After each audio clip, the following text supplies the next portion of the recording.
Hi there, I'm here to present Module 1 for EDL 856, Various Communication Forms. I'll tell you a little bit about myself.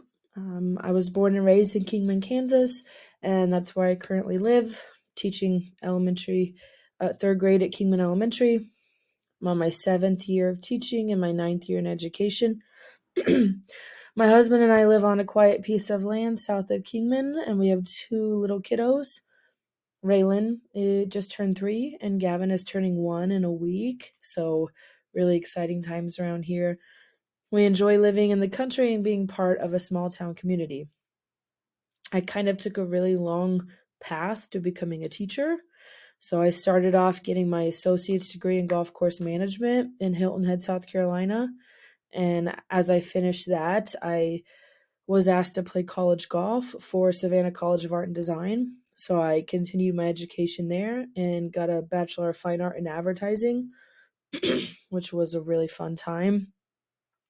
As I graduated from Savannah, I moved back to Kansas, started working as a para, and started getting my elementary ed degree from Fort Hays State online. And after 2 years of that, I received my degree in elementary ed K6. And I really enjoy teaching. I've taught third grade, then fourth grade, and back to third grade, and I really enjoy that area. Um, but I'm also looking forward to pursuing an education path beyond the classroom.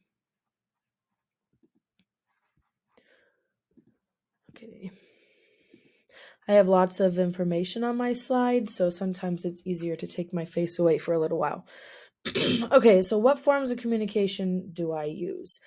Verbal communication, whether it's calling parents, talking to parents in person. I really believe that one-on-one is the most valuable form of communication that you can have. It's very hard when you're on the phone or through an email to tell how someone really feels. So I believe that any time that you can talk face to face to somebody, it's probably the best option.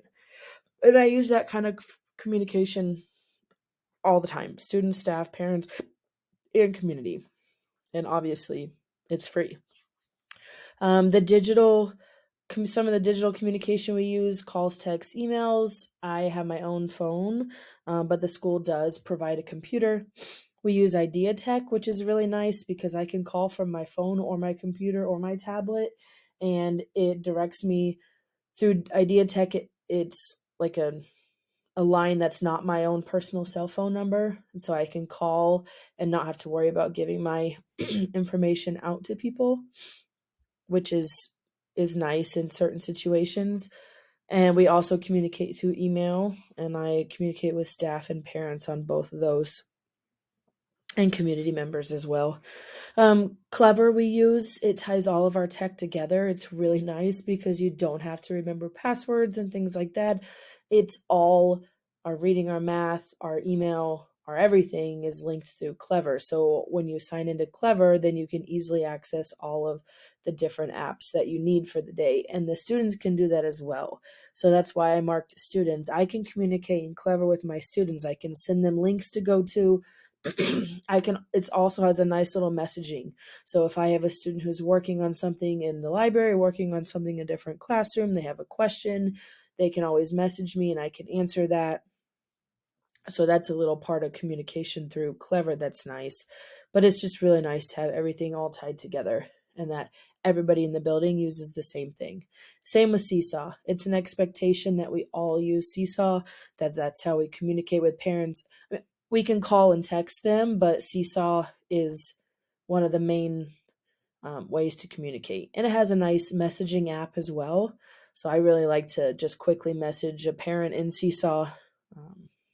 If I need to call, I'll use Idea Tech, but if I'm messaging, it's easier to use Seesaw. The students get on Seesaw as well. They can do projects, they can send projects home. Their parents can look at them, they can comment back, the kids can comment, and so you can get a nice little dialogue going about a particular project, or just really nice encouragement from their families put onto their assignment that the kids can read. And And I can grade things and send back comments that way. So I really like Seesaw. I do have a class Facebook page. Our district has a district Facebook page. Our school has a school Facebook page. So it all kind of ties in together. So I just share things like when good things are happening in my classroom, or if we're learning something new, or if we're doing something fun. I like to post pictures of that and just kind of send out positive vibes to the families through Facebook. And the last one is Canva. I send a lot of notes home. I know that parents use their phones a lot, but I also have some families who don't communicate through their cell phone very well. They never answer back, but if I send a note home in their student's folder, they will sign it and send it back, or they'll say, "Hey, I got this, thanks." So there is a time and a place still for print things. I really enjoy making flyers. I send postcards home at the beginning of the school year, out to every one of my students, and I've had some really nice feedback about those. So I use Canva to design all of those things, and I can use those flyers to communicate with everyone: students, staff, parents, community, all of that. It does cost me $12.99 a month. So, but the printer with the colored ink and everything is provided for me. So it's kind of nice to be able to just print it off at school. And we do have an intercom through our building. So if we need something, we can push it. We need, the janitor and outside of room 205, a kid got sick, or we need the crisis team to our room, whatever it is, we can just push the button real quick and tell the office. The office also relays messages to us through the intercom if needed. Like, for example, picture day, they'll call down and say, "Hey, Mrs. Pickett, it's time for your class to go do their pictures." So it's a nice way to communicate that way. To be honest, I'm happy with what we're given. If I need a different thing, I will go and search for a different form of communication, but I can do everything I want to do with the things that my school offers.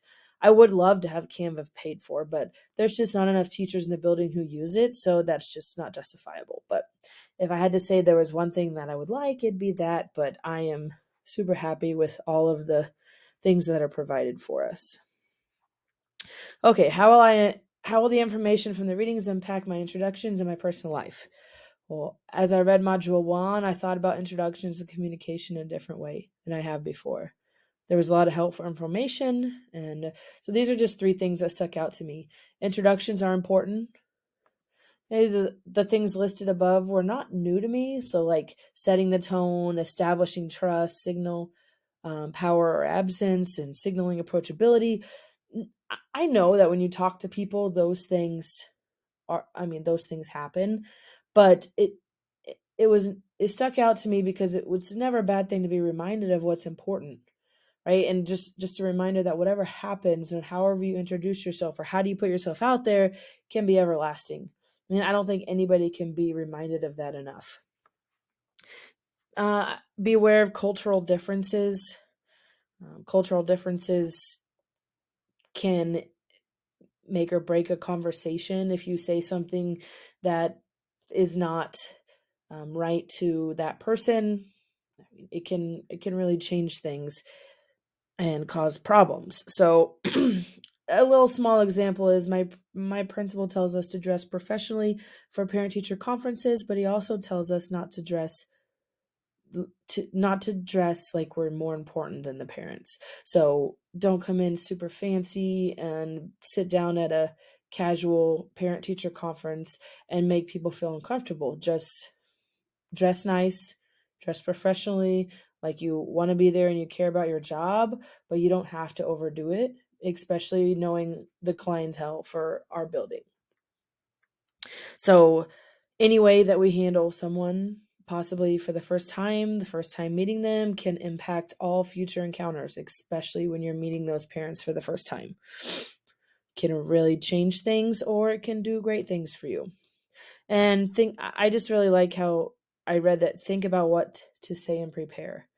Like, another little tip that we got this year was to form or to make a card for every single student and write notes for the parent-teacher conference. Be prepared, sit there and at least take a couple minutes to think about each student.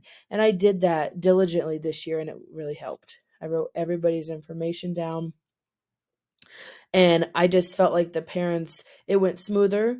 Those 15 minutes were more focused and meaningful. And I hope the parents felt like I was very prepared and dedicated to communicating with them. So that can work for anything, whether it's a staff meeting, whether you're introducing the music teacher at a music concert, whatever it is, think about what I need to think about what I'm going to say before I do it in even little things or big events. So what methods might I choose to introduce myself as a new building leader? I'm going to do my research, find a unique way to connect, do more than state my title. Okay, I'm not just my job. I am more than that. Show my passion through my introduction, and obviously make it face-to-face. I don't think that there's any better way to communicate with someone than looking right at them. They need to be able to read me and I need to be able to read them. And it's really hard to do if we're not face to face. Do I follow a set of district policies for communicating effectively? We don't have a particular policy that we have to follow, but there's some rules that I've learned over time in our district. That parent-teacher conference prep document I talked about, my principal expects us to read that and take into consideration everything before we're meeting with our parents. And he kind of adds new things to that every year, which is really nice. We are required to be professional and understanding in all district emails. It is asked that if we have an issue, we talk about it in person rather than having a dispute through email. We are required to use student initials when sharing confidential information. And it is very important to keep information shared on Facebook short and sweet. We're allowed to share some things happening in our classroom, or fun things and awesome things and positives, but we cannot share anything negative.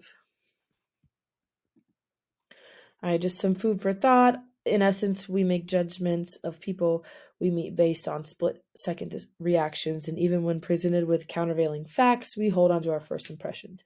I mean, I do this, so I have to expect that parents are going to do this, community members are going to do this, anyone I meet might do this as well. So I'm always going to kind of keep this in my mind to remind myself that what I say matters. And even if I do something that kind of rubs someone the wrong way, there's a good chance that I might not ever be able to fix that or go back in. I can't replay the moment. So no matter what people tell them, oh, that had to have been a rare moment. Everything is fine. She is, a great person and all of this. If they're that type of person and they've already seen it once, they're not going to, listen to those countervailing facts. They're just going to go with their first impression. All right. I think this assignment correlates with the standards selected because it provided me with a wealth of information about how to introduce myself in the best way possible and how to communicate effectively with staff, families, and the community. I can use this information in my current role as a teacher and in the future as a building leader. This assignment is relevant to my future as an administrator because it informed me of the importance of communicating effectively. I now understand the importance of having a lasting introduction. Before this module, I had not really stopped to think about having an original answer to the basic question of what do you do?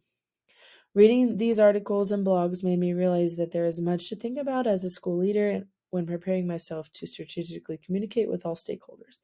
It is also helpful that the content provides us with examples of effective strategies for communication.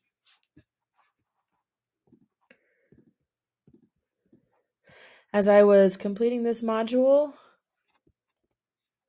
the process and skill of being a great communicator became more apparent. Each person is going to communicate in a way that is personal to them.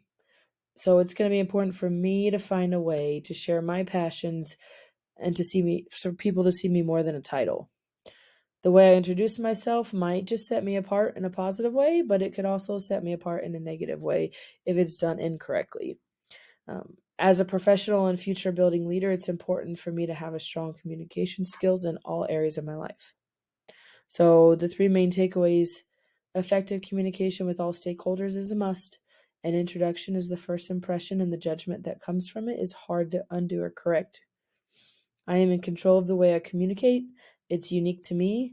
Communication has the power to make or break the trust barrier between two parties. All right. And here are my references.